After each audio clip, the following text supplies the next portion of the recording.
warahmatullahi wabarakatuh.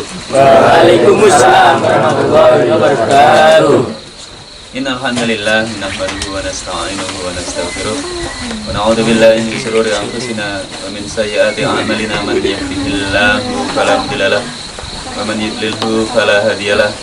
Asyhadu an la ilaha illallah wahdahu la syarika lahu wa asyhadu anna Muhammadan abduhu wa rasuluh. Allahumma sholli ala Muhammad wa ala ali Muhammad ya ayyuhalladzina amanu taqullaha haqqa tuqatih wa la tamutunna illa wa antum muslimun. Adik-adik remaja masjid yang insyaallah dirahmati oleh Allah Subhanahu wa taala, di tengah kesunyian pegunungan ini, alhamdulillah kita masih bisa, walaupun ada yang mungkin kaminya masih dengan ogah-ogahan, ada yang kakinya sampai jenggot, ada yang mungkin pertama kali tidur baru pertama kali, maksud saya tidur di pegunungan, ada ya?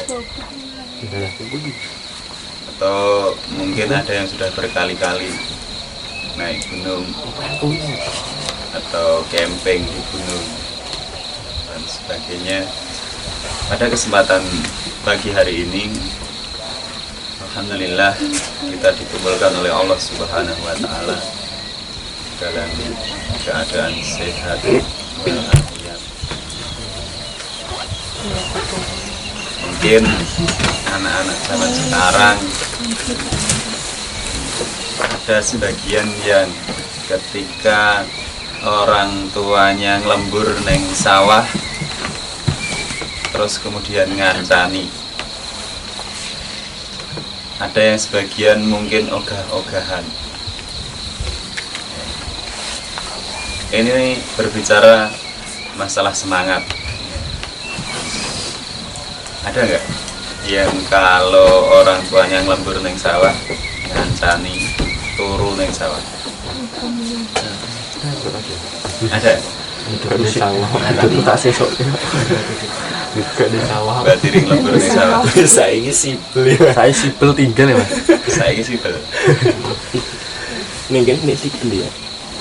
Baik, yang kedua salat dan salam mari kita junjungan kepada Nabi kita Muhammad SAW, juga kepada para keluarga, sahabat dan para pengikutnya yang senantiasa istiqomah dan sabar hingga yaumul akhir. Mudah-mudahan generasi ini, generasi milenial ini, kita dipilih oleh Allah Subhanahu wa taala hidup di Indonesia yang hampir 85% ya, atau berapa persen yang muslim? 85, masih 85, belum turun lagi atau malah naik? Turun ya? Turun lagi. Kita dipilih oleh Allah Subhanahu wa taala. Ada seorang ulama besar dari Mesir berceletuk mungkin nanti di akhir zaman, orang-orang yang akan menegakkan khilafah kembali. Jangan dikira hari ini yang goreng-goreng kesana kemari masalah khilafah itu nanti tidak akan tegak. Jangan dikira itu hanya cuma goreng-gorengan orang-orang, tetapi kita sebagai seorang muslim wajib ya, meyakini bahwa khilafah itu nanti di akhir zaman pasti akan terjadi. Dalam sejarah Islam kita mengenal berbagai daulah yang berkuasa, seperti daulah apa mas? Abbasiyah. Abbasiyah. Daulah apa lagi?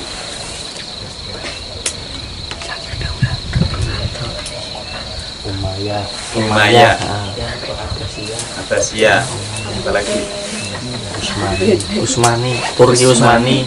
Ya, Turki Utsmani. Yang terakhir ini hari ini menjadi sorotan dan menjadi gorengan lagi ya, di kalangan ulama sekaligus orang-orang yang ingin meruntuhkan Islam, bahwasanya Indonesia ini ada kaitannya enggak, ada hubungannya tidak toh dengan daulah Turki Utsmani.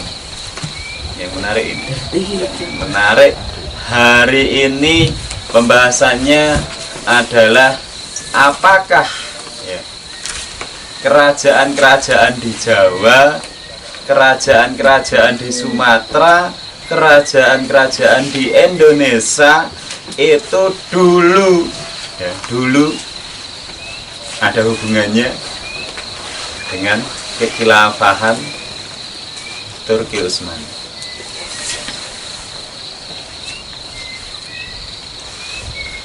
Baiklah adik-adik yang semoga dirahmati oleh Allah Subhanahu wa Ta'ala, di balik itu semuanya saya yakin adik-adik tidak begitu mengikuti info-info seputar itu. Mengurung-urung tok paling. Itu pun bagi orang-orang yang mungkin ada perhatian. Tetapi saya yakin remaja hari ini tidak begitu mengikuti berita-berita yang berkaitan dengan Islam, dengan agama yang dianutnya pada hari ini. Saya yakin. Oh, dapat penting terakhir buat saya. Ini yang menjadi sorotan. Ya. Anak-anak hari ini dijauhkan dengan agamanya. Ya. Mereka sibuk dengan bersosmed, dengan mikir. Kita akui saja, nggak usah dingklak-dingklok, nggak usah. Nggak apa-apa, Mas. Saya yakin itu, saya yakin. Tetap dalam hati kalian sebenarnya pengen, saya pengen memperjuangkan agama saya. Agama saya hari ini itu diinjak-injak, ya.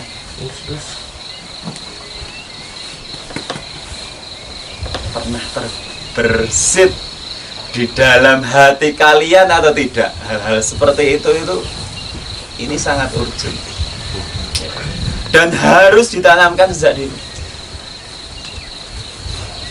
Foto Mas. Khilafah ya apa? Urusan ngomong wae. Urusannya pejabat-pejabat ya. Itu masalah khilafah. Ulama. Aku tak ngerti wae lah. Merdeka Mas. Merdeka angkim pokoknya. Semalaman. Ini generasi-generasi hari ini yang dicetak ya, oleh orang-orang Yahudi, oleh orang-orang Nasrani berhasil. Apakah kalian mau jadi salah satu di antara korban-korbannya?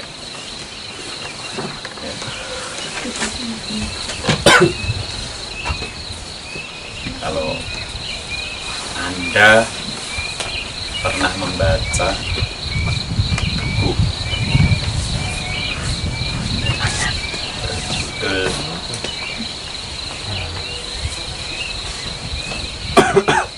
Ibunda Para Ulama,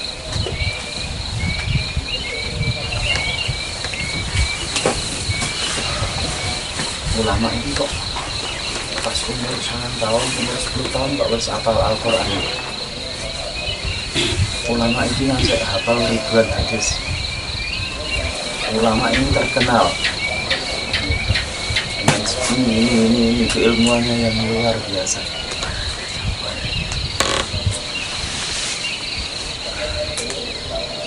Kadang-kadang kita hanya melihat hasilnya.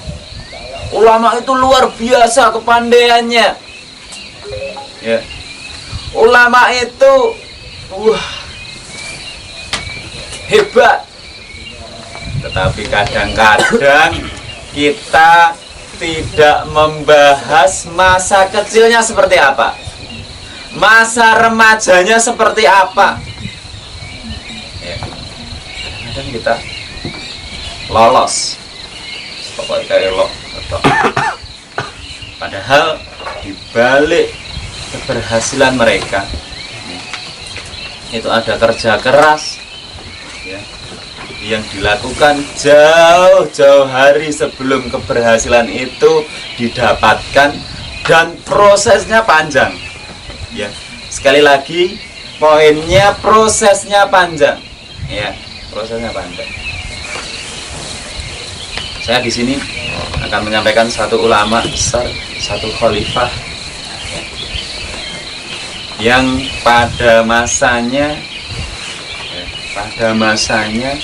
pernah membebaskan kekuasaan terhebat negara adikuasa. Kalau hari ini negara adikuasa mana? Amerika. Kowe jajal nantang Amerika merono ngono wani. Wani tok. Tenane Mas. Udah apa Mas?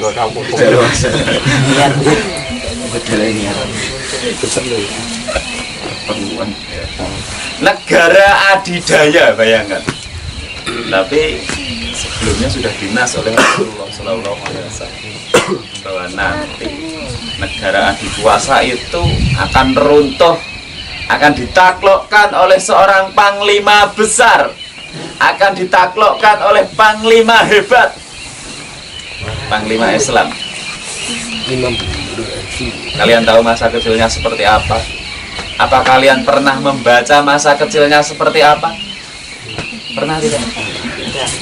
Apakah kalian tahu masa kecilnya panglima itu seperti apa? Belajar piye, leh gembleng piye? Kadang-kadang kita nggak peduli, kadang-kadang kita nggak tahu dengan permasalahan seperti itu. Aku pengen jadi wong hebat, berarti aku malu-malu para ulama. Khalifah itu piye yo? Apa yo mau nge-game kayak aku ngene iki yo?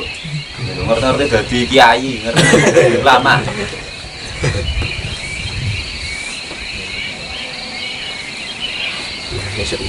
Pernah terbersit di dalam hati kalian, pernah? Belum ada kita. Saya yakin di antara kalian ini ada 1, 2, atau 3, atau bahkan mungkin semuanya yang di dalam hati kecilnya mungkin pernah terbersit seperti itu. Aku sok ben sukses iya, aku ben dadi Pak Ustadz iya, tak tenanan aku senang. Itu baru sebatas itu.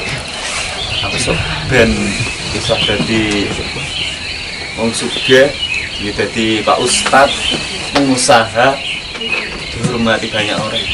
Itu yang caranya.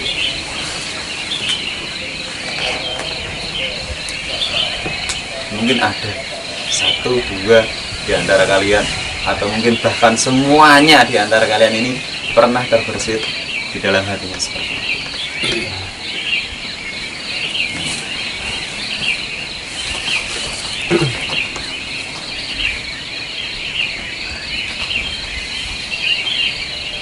Sosok yang saya sampaikan baru saja,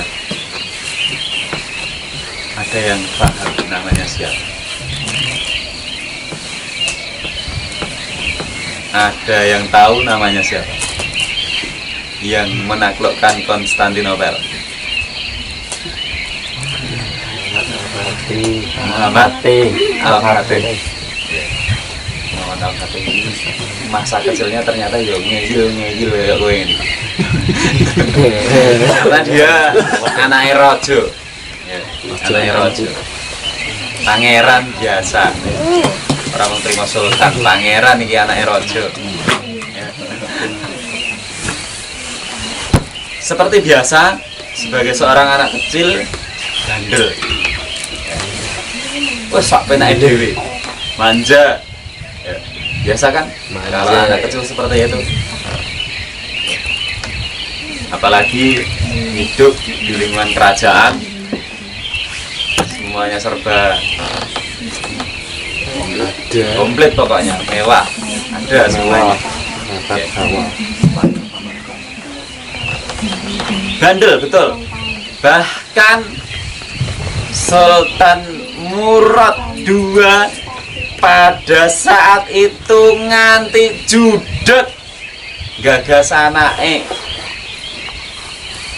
Ya. Muhammad Al-Fatih itu anak ketiga. Anak pertama dan kedua seharusnya yang berhak menurunkan tahta adalah kakak-kakaknya.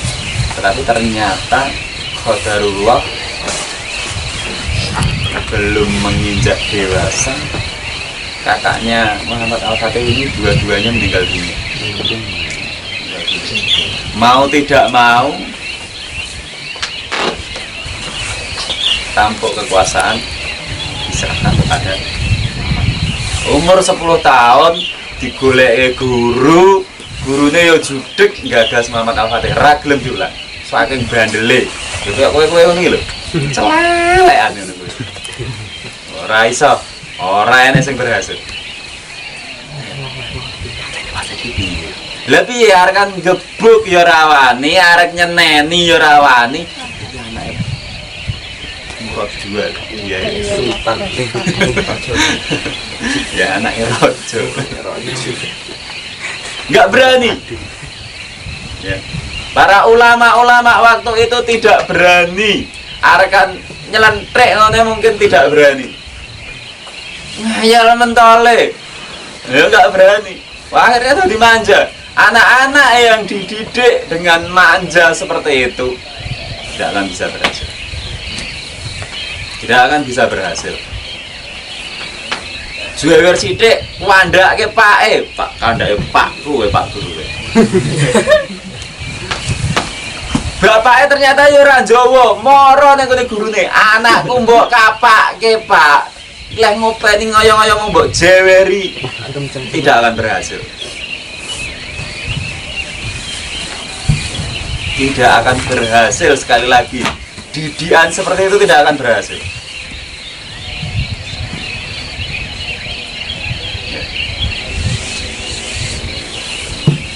Fenomena hari ini yang terjadi banyak sekali seperti itu. Anaknya digebuk jedet, malah dilapor ke polisi bareng. Mana dianiaya ning sekolah aku. Penganiayaan ini namanya. Saya tidak terima, akan saya laporkan ke polisi. Tidak akan berhasil pendidikannya. Sesuk anaknya kepada gurune prengas-prenges kapok ya Pak Guru. Tidak akan berhasil pendidikan. Ora? Nyalon. Melunjak kemaki ning ngarepane guru. Menang aku toh, Pak. Tidak akan berhasil pendidikan seperti itu. Sampai suatu ketika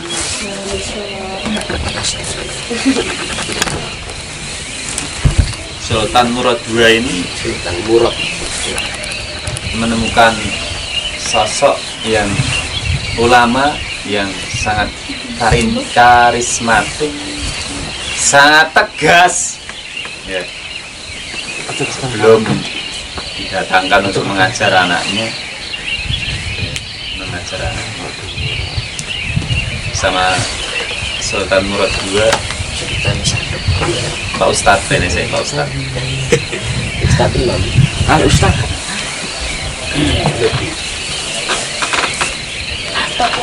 Mengambil sebilah kayu ya, tahu ya, reng. Ngerti reng? So, ini usuk reng. Sing rada gede iki.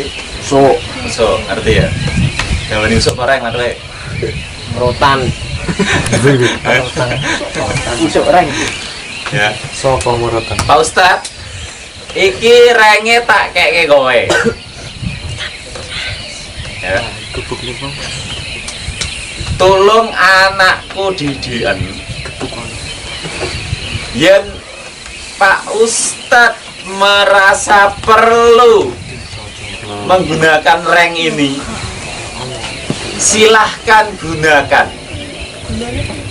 Ya, silahkan gunakan. Paham?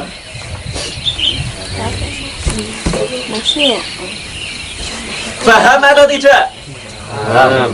Ki apa renge ki apa? Yo apa emang paham. Ya. Sampai Sultan Murad itu bingung. Nah, Murad adalah anakku garek siji tok. Iki ngasih umur 11 tahun kok jek ngeyele kaya ngono, dridis. Judeke pokoke. Ya soalnya kan ganti aku kok kaya ngono iki piye ngono. Gitu. Judek. Ya. Namanya Syekh Ahmad yang ngajarkan Muhammad Al-Fatih. Tapi ada satu lagi ustadz atau ulama yang nanti meyakinkan bahwa Muhammad Al-Fatih kecil ini nanti yang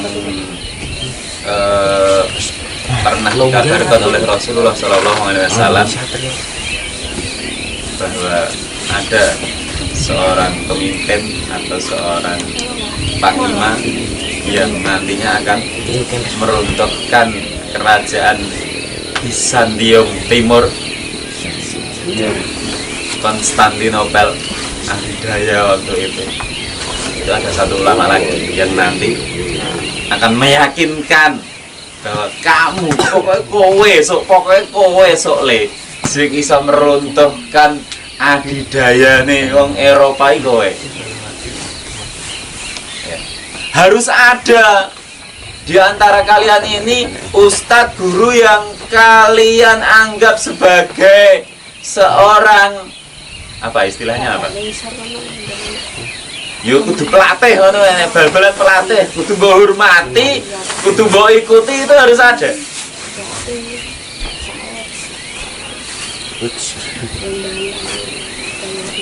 Sampai hari yang ditentukan ya, Syekh Ahmad ini datang. Reng sudah ada di baju sebelah belakangnya. Ya. Muhammad Al-Fatih kecil prengas-prenges. Alah, kok meneh. Ya sopo meneh iki mung kae ndek iki mung diceluk. Ya. Gitu. Guru BK. Nek wong kowe ngono Pak kowe wis nyeluk guru les ning nggon aku ngantek judeg ya. Wis pirang-pirang mung tak guyu tok. Sampai suatu ketika Syekh Ahmad datang jedet. Muhammad Al-Fatih kecil prengas-prenges tok. Kowe ngopo Mas? Kowe ning kene iki ngopo? Kalau hari ini Anda itu masih bersikap seperti Muhammad Al-Fatih kecil yang selalu menyepelekan guru kalian,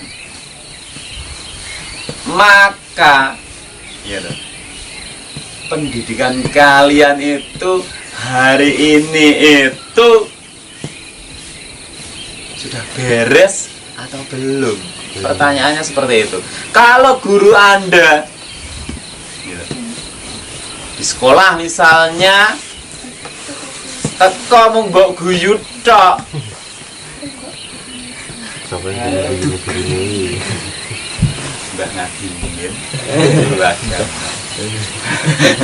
Ya. Mung mbok ngono kuwi tok.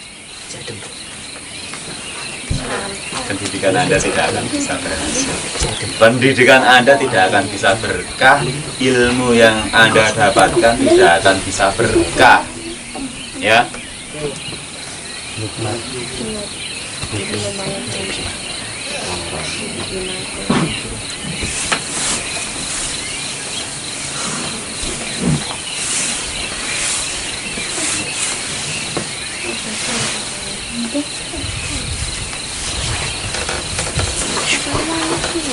Syekh Ahmad datang. Saya datang ke sini untuk mengajar kamu. Dan apabila kamu bengkok, bapakmu kayak pernah ngomong ke saya diminta untuk meluruskan. Paham ya maksudnya ya? Iya. Seketika itu juga Al-Fatih kecil itu cuma buju ke bawah. Seketika itu juga langsung renge sing konggone bapake mau Kanggo. ya toh. Tuarek kamburunguane jedet. Ya. Sekali itu Al-Fatih kecil langsung berpikir tenanan kisah itu. Jadi kuyan. Titik nolnya Muhammad Al-Fatih itu di situ. Menjadi seorang pemuda umur 11 tahun itu. Umur 11 tahun. Titik awalnya di situ, dia bersungguh-sungguh di dalam mencari ilmu ya.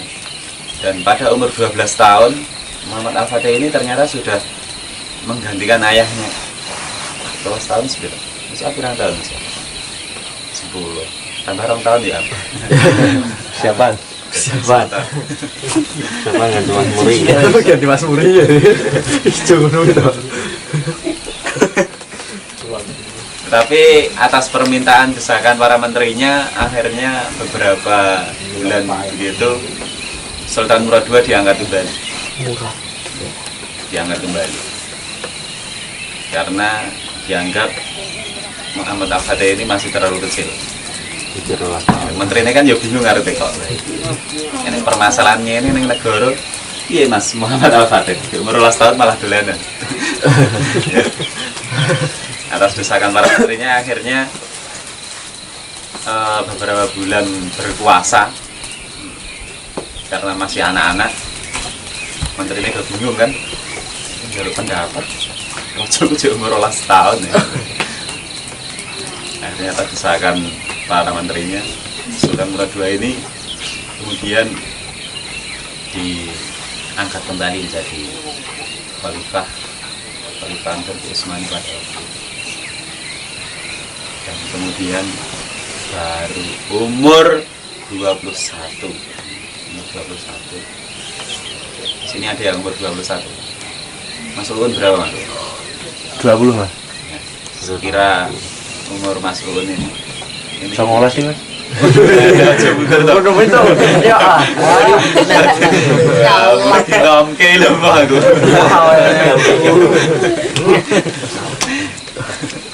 Sekira Mas Ulun ini dianggap menjadi khalifah. Ketika menjadi khalifah itu ulama-ulama, salah satu ulama yang bernama Syekh As-Samsuddin, insya Allah kalau tidak salah seperti itu. Itu meyakinkan Muhammad Al-Fatih ini, ya, Muhammad Al-Fatih ini bahwa nanti kamulah yang akan menaklukkan Konstantinopel. Yang akan menaklukkan Konstantinopel ini adalah kamu. Perjuangannya, ya, salah satu di dalam adegan video menaklukkan Konstantin ini, yang saya melihatnya itu sampai menangis. Ya. Salah satu adegannya ketika kaum muslimin hanya dalam hitungan jam, tidak ada sampai 1 malam itu mampu menaikkan kapal-kapal di atas bukit. Ya, mau tidak mau Muhammad Al-Fatih harus melakukan itu. Ya. Kalau mau menaklukkan Konstantinopel, mau tidak mau harus melakukan itu. Ya. Itu harus menaikkan kapal. Kamu bisa membayangkan kapal ya abote kayak apa nek gede ngono kae. Dituarek ning atas bukit. Ya. Adegan yang paling menyentuh saat itu yang saya sampai hari ini ketika ingat Ketika ingat adegan-adegan itu adalah perahu ditarik. Sing narik orang meruang 10 mas, orang meruang 100, ribuan. Tarik, meleset itu orang mau meleset terus kemudian jatuh, tidak. Ada sebagian kaum muslimin yang mendorong dari bawah itu tertimpa perahu atau kapal yang ditarik tadi. Jumlahnya tidak hanya 1, 2, 3, yang insya Allah mereka sahid. Keplindes, bayangno, keplindes perahu mau. Orang malah bilang guzu. Perjuangannya sampai seperti itu. Ya. Dan langsung sahid. Itu termasuk sahid. Bayang, keplindes langsung tuh mas. Orang terima umum tronton, wapal gede banget. Dan itu sekali lagi dilakukan oleh Muhammad Al-Fatih tidak 1 malam, hanya hitungan jam, bayangkan. Jadi kalau mau menaklukkan benteng Konstantinopel itu ada selat. Saya ceritakan sebentar. Saya janji sama Mas Dwi cuma setengah jam ya Mas Dwi. Tapi nggak apa-apa ya. Jadi mau menaklukkan Konstantinopel itu ada selat. Selat ini selama 1100 tahun tidak ada yang bisa menaklukkan. Ya. Jadi Konstantinopel ini berkuasa selama 1100 tahun lamanya, menjadi negara adidaya, menjadi negara adikuasa. Ya, itu jalan satu-satunya, benteng terkokoh satu-satunya itu ada di selat itu. Wes pokoknya enek musuh datang di balik selat itu kan ibu kotanya, ya kerajaannya. Nek akan menghancurkan, ya kudu lewat selat itu. Muhammad Al-Fatih mengintai selama hampir 1 bulan kalau tidak salah. 1 bulan itu, ini tetap berhasil ditembus. Ini tetap berhasil ditembus sih. Wah paling gede-gede, meriam gede-gede, harinya dano langsung diles. Ya. Jalan satu-satunya di samping selat ini itu adalah sebuah pegunungan tinggi, ada sebuah bukit yang sangat tinggi. Ya, di sini bukit. Kene bukit dhuwur, selate meneh kene ketok. Lah yo penak banget kae sing kono leh aku mempertahankan kotane. Gak mungkin arek iso nembus. Ya. Akhirnya Muhammad Al-Fatih ini mempunyai ide. Ya, ini titik poinnya di sini. Ide yang di luar nalar. Kapalnya diunggahke nang dhuwur bukit. Kayang no, kapal loh mas. Ya. Kapalnya didaratke, ditarik. Kalau di dalam filmnya tidak menggunakan perahu, tidak menggunakan songkro, orang menggunakan truk, orang menggunakan kendaraan apapun, ditarik mas. Dan itu di luar nalar kalau kita logika. Ya. Langsung keren.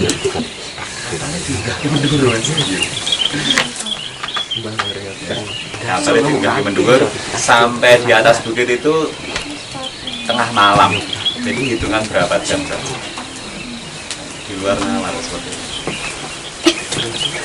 Setelah berada di atas bukit, gampang banget loh. Dari Jogja langsung ke jantung pertahanan kota. Akhirnya rada gagas, gitu. Pertahanannya sing di depan selat ini tadi.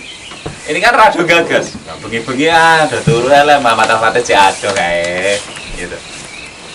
Prajurit sini ngarepan kene mah wis ngidul meriam karo kapal-kapal gede mau kan ra gagas. Tiba Al-Fatih iki liwat kene iki blusuk, lewat alas-alas, melipir, kapalnya dimelu diunggahke. Sini kan masih laut, ya. Langsung setelah dari atas bukit ini, gitu, di dalam filmnya itu kapal-kapal itu njojrok. Lur nyemplung ning laut. Tenanan itu. Nyemplung ning laut langsung nyerang ning nggon jantung pertahanane. Lah kene wis bingung. Wih, ngerti wis ning mburi kono to. Wah ya to. Akhirnya berhasil. Wih, prajurit mundur. Tapi kudu. Wih, prajurit musik. Ini ternyata masa kecilnya luar biasa.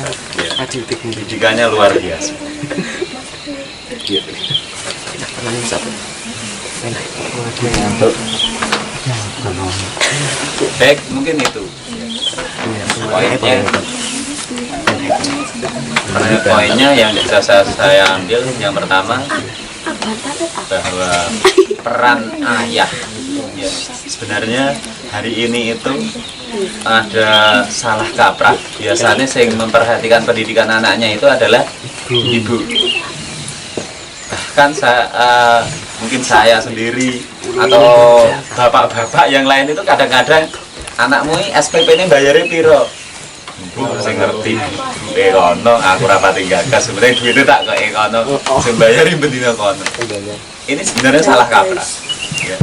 Pendidikan anak itu harusnya menjadi tanggung jawab bapak. Seperti Sultan Murad II ini, pendidikan anaknya ya ganti aku. Yo, saya yang harus bertanggung jawab ya, tentang pendidikan anak saya ini ya. Pokoknya itu yang pertama yang bisa kita ambil.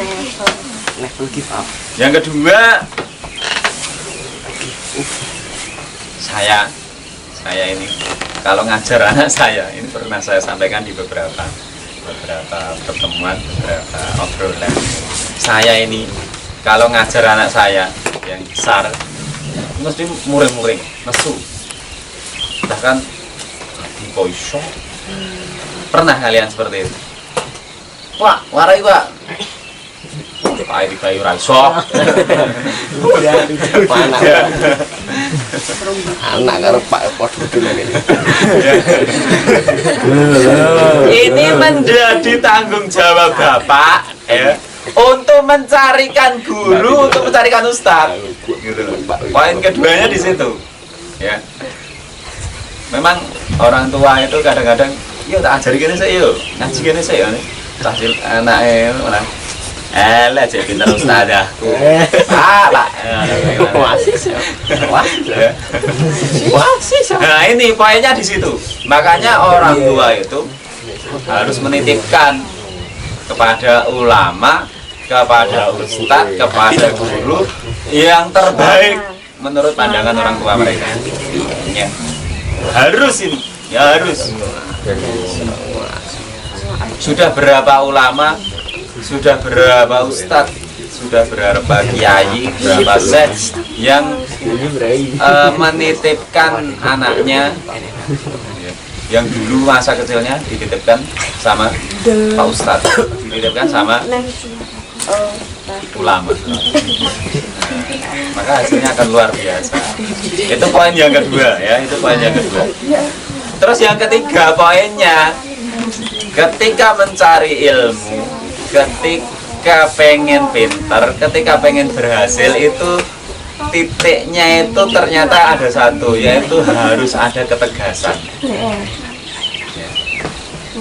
Ketika seorang guru, ketika seorang ustadz tegas ya, maka anak juga harus menghormati. Tenanan guru itu tenanan, maka juga harus diimbangi, saya juga harus tenanan. Poinnya di situ. Ya. Maka kalian yang hari ini menurut saya belum terlambat, walaupun mungkin saya sendiri juga belum terlambat, masih ada kesempatan. Maka mulailah hari ini untuk bisa gitu. Seperti Muhammad Al-Fatih kecil ketika umur 11 tahun ini. 11 tahun ini.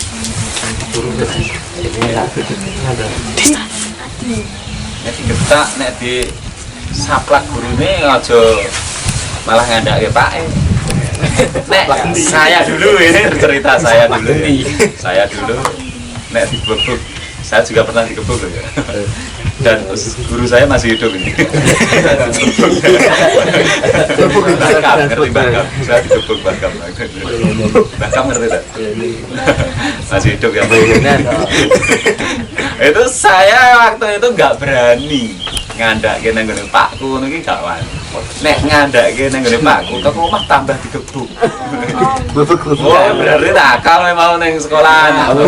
Abad. Tenanan nih sekolah ya. Seperti itu. Nah hari ini kan tidak. Hari ini gimana ya? Kaprah orang tua itu. Anaknya digebuk malah diarani. Nah ya. Penyiksaan ini jadi gak sekolah penyiksaan lapor ke dilabrak Labrak.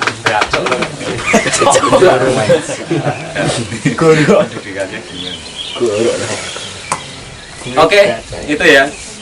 Monggo silahkan direnungi, silahkan dihayati apa yang sudah saya sampaikan.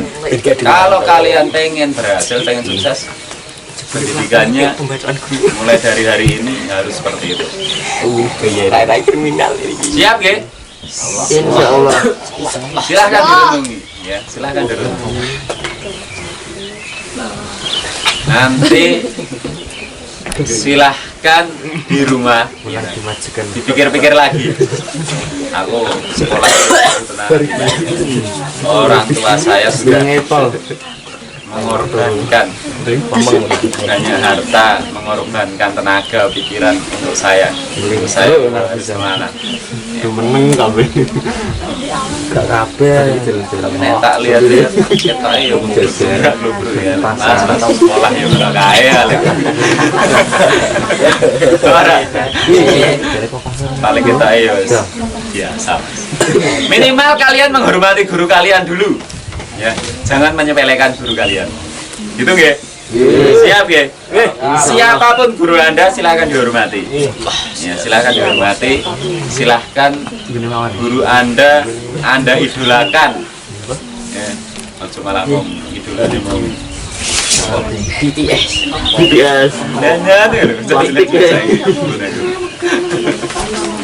Gitu ke? Baik, mudah-mudahan ada manfaatnya, bisa menggugah hati kalian, bisa memberikan semangat baru bagi kalian tentang apa yang saya sampaikan pada kesempatan pagi hari ini. Kurang lebihnya saya mohon maaf. Waktu saya kembalikan kepada